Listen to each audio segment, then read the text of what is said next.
So thank you, friends, for joining. We'll have a quick touch point of the summary of last session. We discussed about Vairagya, which became the turning point, and we discussed about the various levels of Vairagya. Now, in today's session, we will do a deep dive into the aspects and purpose of purification of mind, and this is a very important topic. But before that, I would like to share some thoughts on the whole landscape of what actually we are doing. So, if you see here, we discussed about Sankhya Yoga, Karma Yoga, Bhakti Yoga, Raj Yoga, and Jnana Yoga. But then it is not a logical progression wherein one has to complete Karma Yoga, only then they go to Bhakti Yoga, and then Raja Yoga and Jnana Yoga. This all is happening in parallel. And one needs to understand that each supplements and complements the other. So during this journey, path of Vairagya also starts from the very beginning. And then there are degrees of Vairagya, which we have seen. Then we have path of meditation, which also starts in parallel. And then there are various degrees of meditation.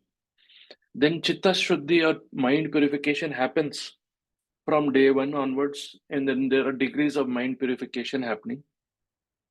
And Vasana purification or Skandha purification is also happening. Then we have a stage which we'll discuss later of self-surrender, and it reaches the zenith of self-surrender and devotion, wherein all is happening in parallel. And then all these cumulatively together is the act of leading the clean life. What happens at the end is the culmination of everything. And the culmination, as you see on the right, results in Sthita Prajna, the complete yogi or muni with the highest state possible. Now, in Secret Doctrine, we have a very important quote on 167, which says, "Lead the life necessary for acquisition of such knowledge and powers, and wisdom will come to you naturally." And this is the process of leading that life, that clean life, so that wisdom and knowledge comes to us naturally. Because we all Arjunas have Krishna in our heart, always there. It's only that we need to be ready, and when we are ready, Krishna is always available. So, Sthita Prajna, we touched upon last time, is a person who, with his or her willpower, has put in a lot of effort, as we have discussed in the previous slide, to become a Jivan Mukta. He has achieved a Jivan Mukti. Jivan Mukti means liberation. Jivan Mukti while in the body. So that highest culmination state actually points to one who has gone beyond the influence of gunas. While in the body, he or she has risen beyond the influence of gunas. And Adi Shankacharya in his bhashyas or the commentaries on Bhagavad Gita says, he who has perceived the supreme reality as his self while in the body is a Jivan Mukta or Sthita Prajna. Now, we need to really understand what's happening here. In chapter 2, shloka 55 to 57, that is, these three shlokas touch upon this very important point. 55 says, "A man is said to be confirmed in spiritual knowledge when he forsaketh every desire with entirety into his heart, and of himself is happy and content in the self through the self." Now, we need to understand practically how is it possible. Theoretically, we understand to a great extent, but the main benefit or the main purpose of Bhagavad Gita is practical living. So, in the doctrine of Bhagavad Gita by Pandit Bhavani Shankar on page 16, he gives a hint here. He says that state of the student or initiate when he is in the Karana Sharira, when he is satisfied by self alone and all desires of the mind are cast off. So, what do we mean by Karana Sharira? that we will see. So what Bhavani Shankar is trying to point out here is that when a man is confirmed in spiritual knowledge and all the desires are uh, burnt away, that is, he is reached the stage of vairagya and he is content with his self, through the self, he is content with his higher self. He has got that um, degree of realization in his heart, then his consciousness is focused in Karana Sharira. Similarly, Shloka 56, his mind is undisturbed in adversity. He is happy and contented in prosperity. He is a stranger to anxiety, fear, and anger. Such a man is called a Muni.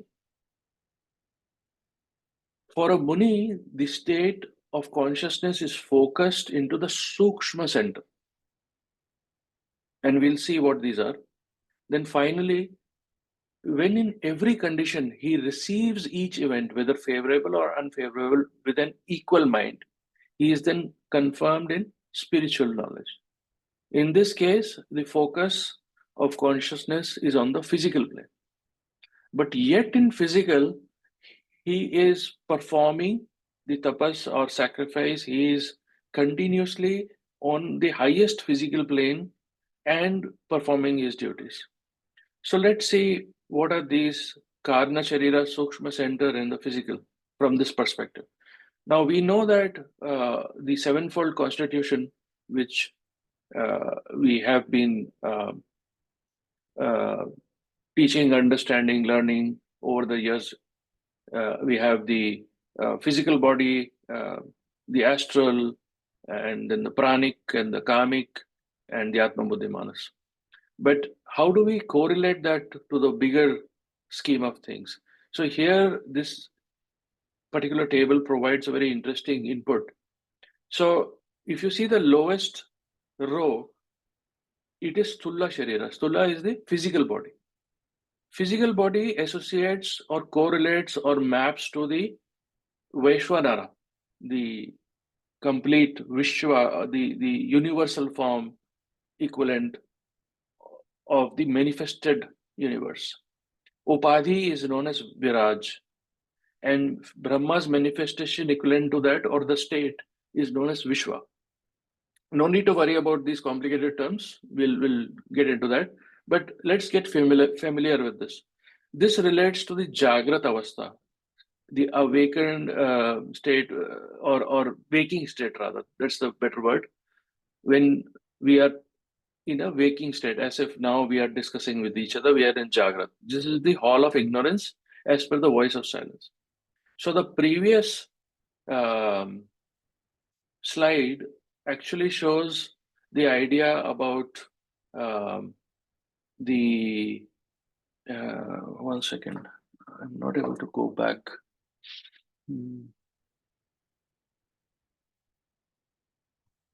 Let me share again.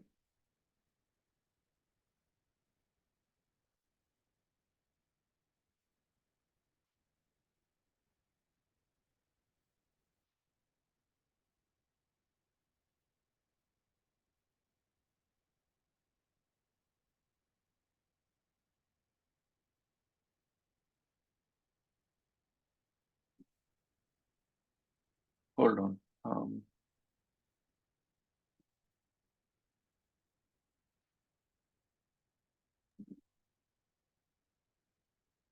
For some reason, my system is almost frozen, but let me do that again. Okay, so yeah, so similarly in Swapna state, which is dream state, we have correspondence to Linga Sharira, which is the astral body. And on the macroscopic scale, we have the Hiranyagarbha as the Upadhi, the golden egg, and Brahma's manifestation, Sutratma. The state on the macroscopic scale is Tejasa. Hall of wisdom, which is very important, as per voice of silence, is the Shushupti state, which associates with the Karana Sharira. And similarly, at the Upadhi level of the macroscopic scale, it's the Avyakta. and the Brahma's manifestation is Akshara or Shabda Brahma or sound. On the higher levels, we have Mula Prakriti, Devi Prakriti, and Parabrahma. So on page 157 of the Secret Doctrine, we have the three different schools of thought, three different classifications of the principles or the sheets of a man. And we also see that Stula Sharira is Annamaya Kosha, Prana is Pranamaya Kosha in the Vedanta system. Both Annamaya and Pranamaya together form the Stula Upadhi. And then Kama Rupa, along with your mind, violations, feeling, is represented as Manomaya Kosha. Vijnana, which is actually the Buddhi, is mapped as Vijnanamaya Kosha. But Manomaya Kosha, Vijnanamaya Kosha together form the Sukshma Upadhi. And similarly, you have Atman. So the Karana Upadhi is at the level of Buddhi, which is Anandamaya Kosha. Spiritual soul, Anandamaya Kosha, Karana Upadhi.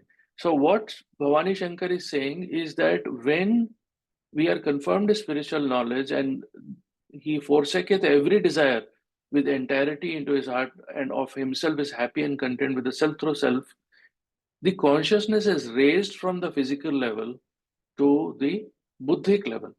So all his thought, speech, and action, such a person, while living among us, is performing through the buddhimanas or buddhic aspect. And similarly, in the other one, the focus is on the Sukshma center. Sukshma center is where it's associated with your, we can say, with the higher manas or manasic capability. And then you have the last one, which is focused on the physical.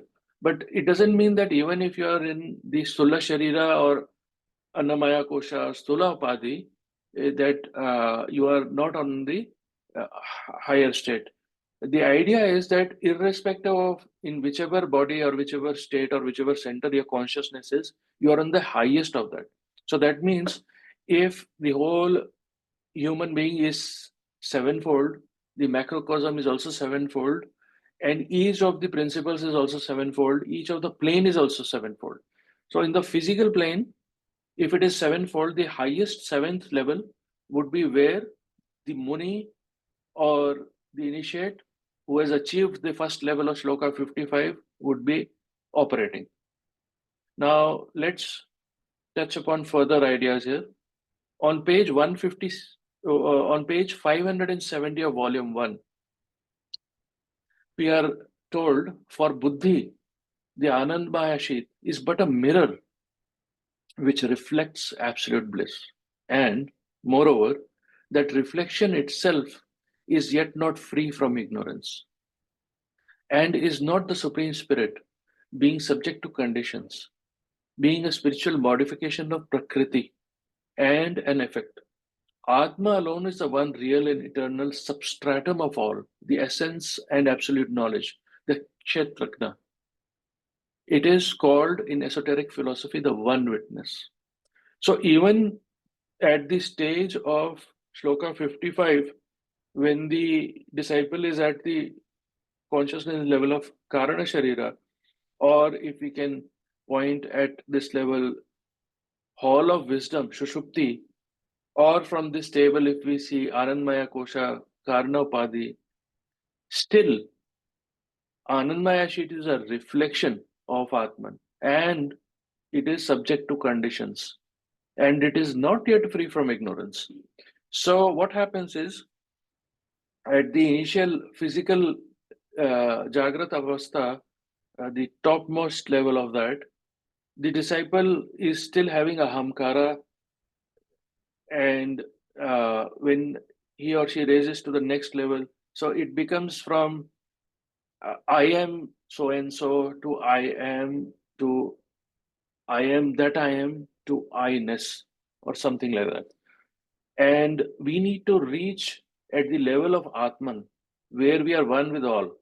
That level of consciousness should be there. So when the student initiate is conscious in the Karna Sharira, as per Patanjali Yoga for some shloka 23 in book 4, then he gets to know the karmic samskaras or karmic reasons of all his previous births. And he also knows the right time when he's going to leave his body. So when the Muni or the student or the initiate reaches the state of Shloka 55, automatically he gains the Siddhi or the default knowledge which is latent in him or her, which became active, of knowing all the past lives, and especially uh, most prominently the time when he or she will leave this body in this birth. But why reflection itself is yet not free from ignorance? So the reflection of Atman, why is it not free from ignorance? And how to free it from ignorance? That's the question. Now, when we talk about Chitta Shuddhi or purification, Chitta, even though it correlates with the mind, we need to understand that Shuddhi or purification is happening of all the seven sheets. And if we apply the formula that everything is sevenfold, then each sheath is also sevenfold. So 7 into 7, 49 fires. So that is the purification. So the light of the one Logos or Krishna or the higher self is in everybody's heart, whether he's a criminal or a very pious or a divine person or a common man or whatever kind of a person he or she is, that divine spark is in everybody's heart, but it's not shining forth because the purification of the sheets is not there. But what do we mean by purification and what is the obstructing it? Before that, we also need to understand that all is fire and fire is all. So every sheath of ours or every principle is a form of fire. And if you see page 200 diagram of Secret Doctrine also, all the levels up to the apex of the triangle is all levels of fire. So how does one understand the state of consciousness at the level of Atman? So now there are two things. One is how do we purify, and what is the state of the person at the level of Atman? Because if we say here, Shloka 55, he is in the Karna Sharira state of consciousness, that is Buddhi. What happens if we reach at the stage of the Atman?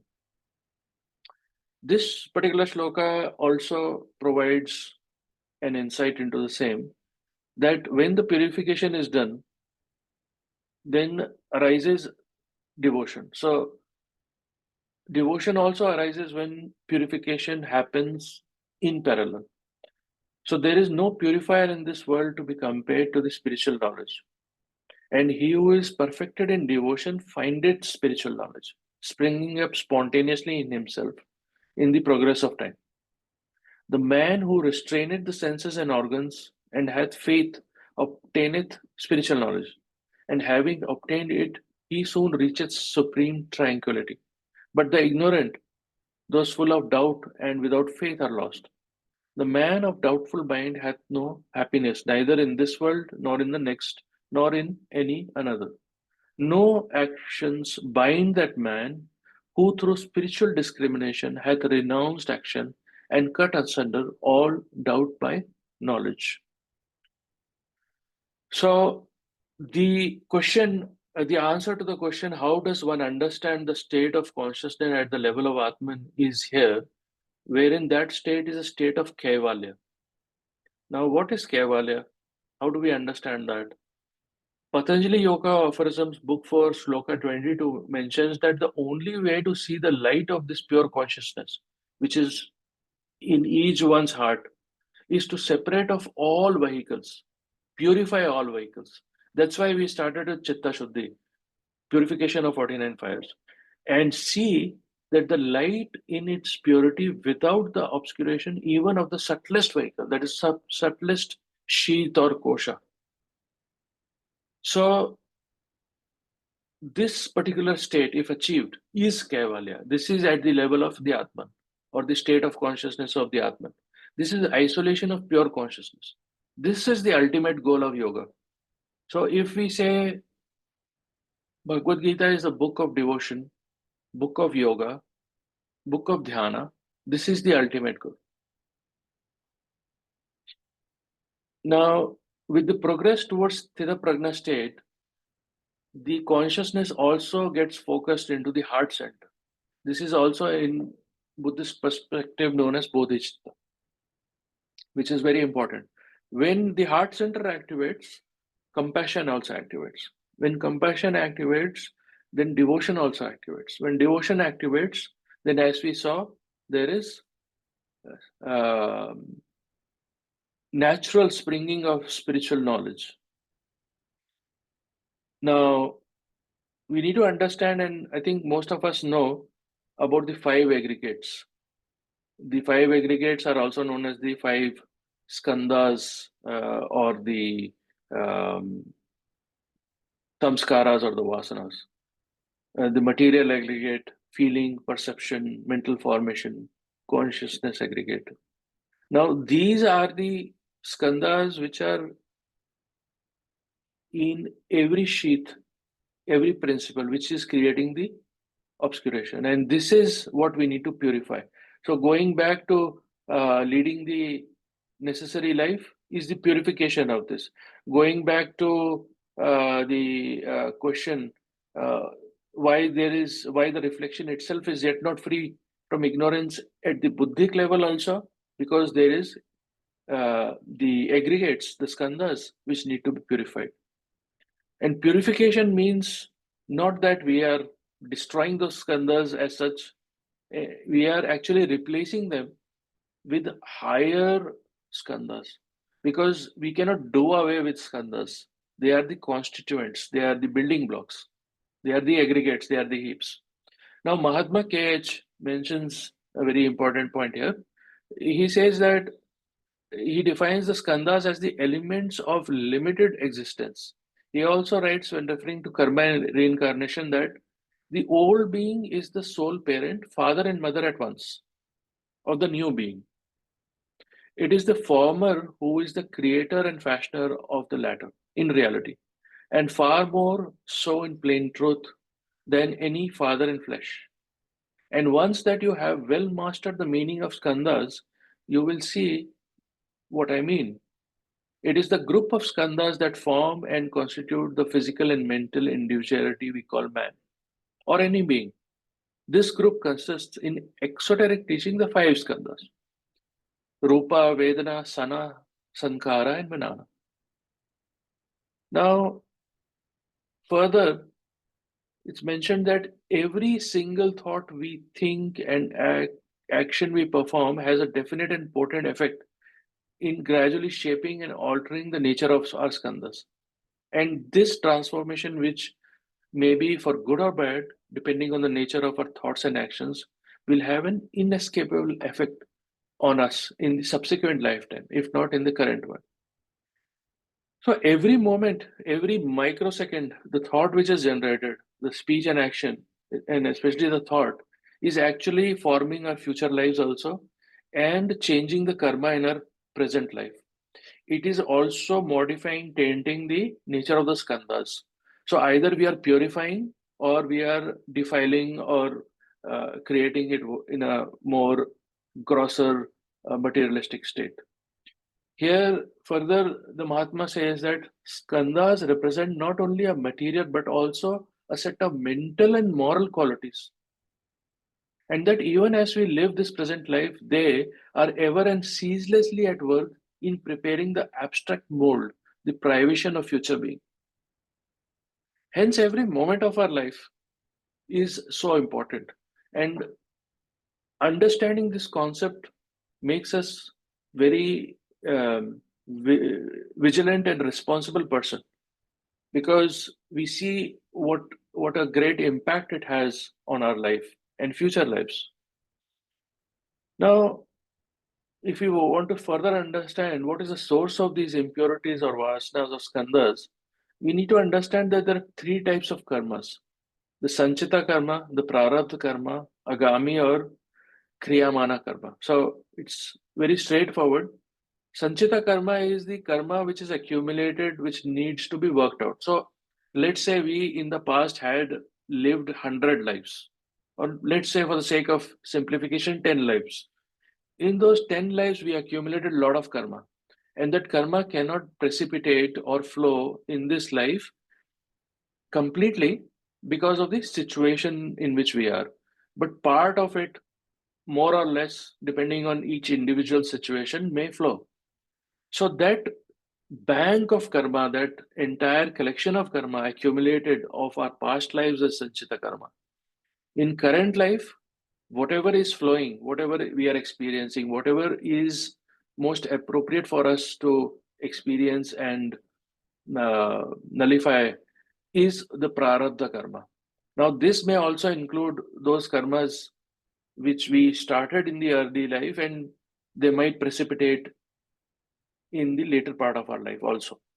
But the family in which we take birth, the kind of body we have, the attributes of mind, body, the skandhas, the situations from the birth itself form the prarabdha karma. Then agami is, these are the actions performed in the present life day to day, of whose effects might be experienced in this life, while most of them will be experienced in the future life. So we are planting seeds. So when our thought, speech, and action is disharmonious, we are tainting the karmas, skandhas, disharmonious, and creating disharmonious karmas, which may precipitate to some extent in this life, but majority will precipitate in the future life. So these actions, every moment of our life is creating the tainting the skandhas and creating the karmas. So during each stage or state of karma, in every moment of life, skandhas are formed, leading to impressions and tendencies. So we need to understand that thought, when it associates or when thought arises, automatically it associates with elementals, which are the center of psychic energy. This is what is known as skandha, also known as heap, also known as aggregate, also known as vasana, also known as samskara. So here we can see a small animation which provides us the idea that thought, behind desire there is thought, behind will there is desire, and behind action there is will. So everything what we do in life, behind it is will, desire, and thought. Starts with thought.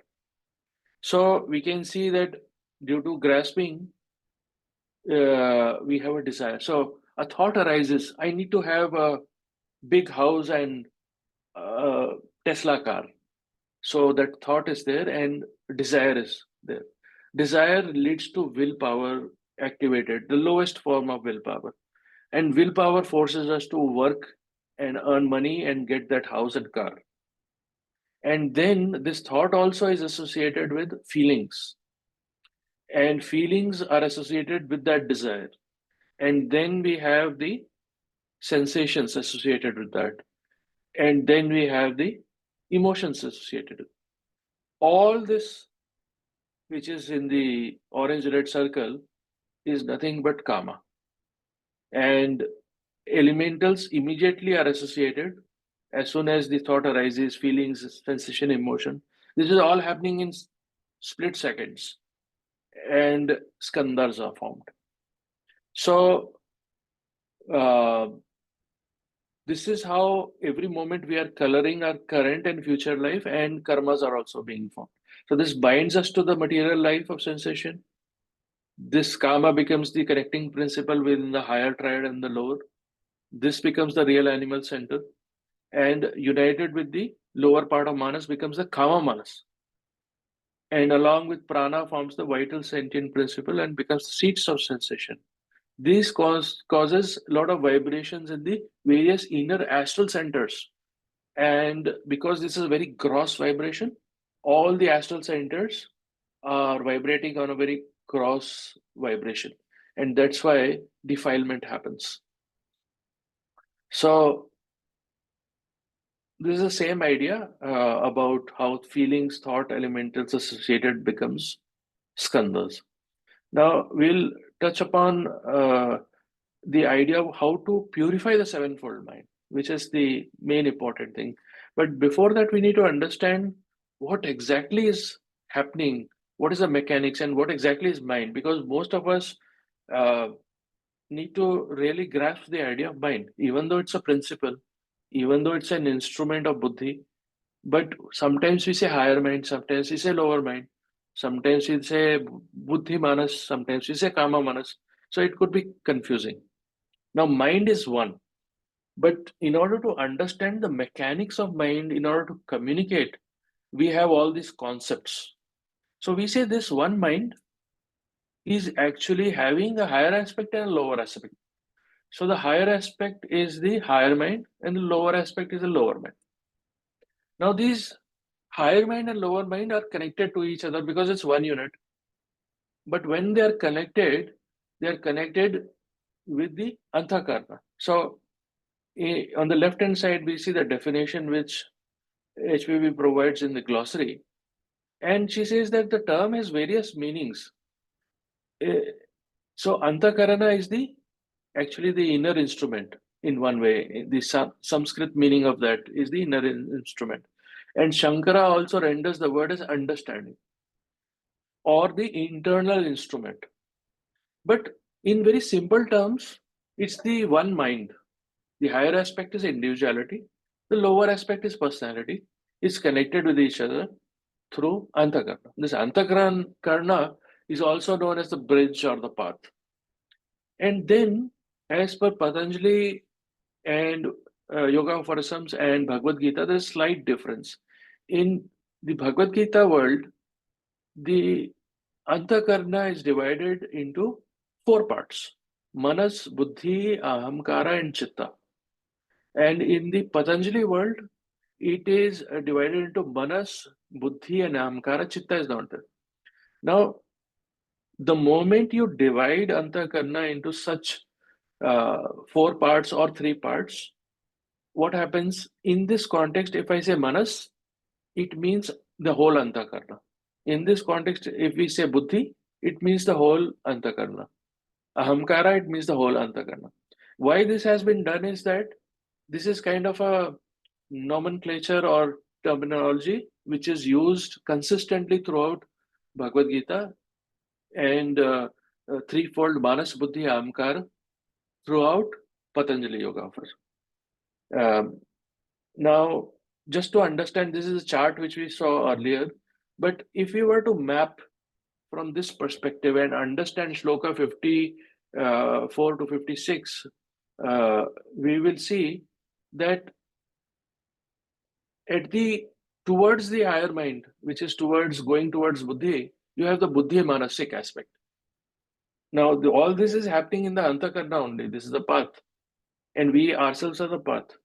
And we are proceeding on this path. So, this whole Bhagavad Gita is about this path. So, the first shloka where it was mentioned that the consciousness in Karna Upadhi or Kosha, which is equivalent to Anandmaya Kosha, it is equivalent to Buddhi Manasik state of Antakarna. So, the highest aspect. And then when we say he is in the Sukshma Upadhi, Sukshma Upadhi is again connected to Vijnana Maya Kosha. So lower Manasik state. Then Manomaya Kosha is the Kaba Manasik level. So what's happening is the transition, if you see, is happening from Kama Manasik to lower Manasik to Buddhi Manasik. So the student walking on the path of purification, putting in effort, living the clean life, starts with Kama Manas, proceeds toward lower Manas, and then proceeds towards the Buddhi Manasik state. All these collectively are known as Chitta. But when Chitta word is used either in Bhagavad Gita or Patanjali Yoga Phorisms, we need to contextually understand whether Chitta means Buddhi Manas or whether Chitta means lower Manas or whether Chitta means Kama Manas. And then this important shloka, which we already know, it talks about that withdrawing the mind from selfish cravings. is important, and such a person are said to be in yoga, who are free from all yearnings. So what's happening? The first one, if you see, kama manas, this is where we are stuck. Now, when vairagya starts at different levels, which we have seen in previous slides also, what's happening is that we are slowly coming out of the clutches of kama manas. So very first step, even if you see the paramitas which are given in Voice of Silence and elsewhere, it starts with vairagya. Vairagya is the first step, because we are at kama manasic level, or we need to come out of the clutches of kama and proceed ahead. So Vairagya, the Paramita Vairagya helps us. Once we are firm here, the foundation is strong here, then based on this foundation, Shanti, Virya, Shila, Dhyana, Prajna, and Dana follows. And this chart I had to provide an insight into how actually every moment through all states of sense consciousness, that is eye consciousness, ear, mouth, skin, so and so forth, which are points of contact, these khandhas are being formed. But the idea is that buddhi is the witness of things which are happening in the mental plane. And finally, the Atman is the witness. So let me quickly play this slide, and then we will have two more slides and we'll pause. So 5 sense faculties are there. Each is actually not just a faculty, it's a organ consciousness, eye consciousness, ear consciousness, so on and so forth. On the left, you have the point of contact with the external world. So electrical signals are passed to the brain consciousness. Now at brain consciousness also there is a point of contact. So at every level there's a point of contact which is known as sparsha.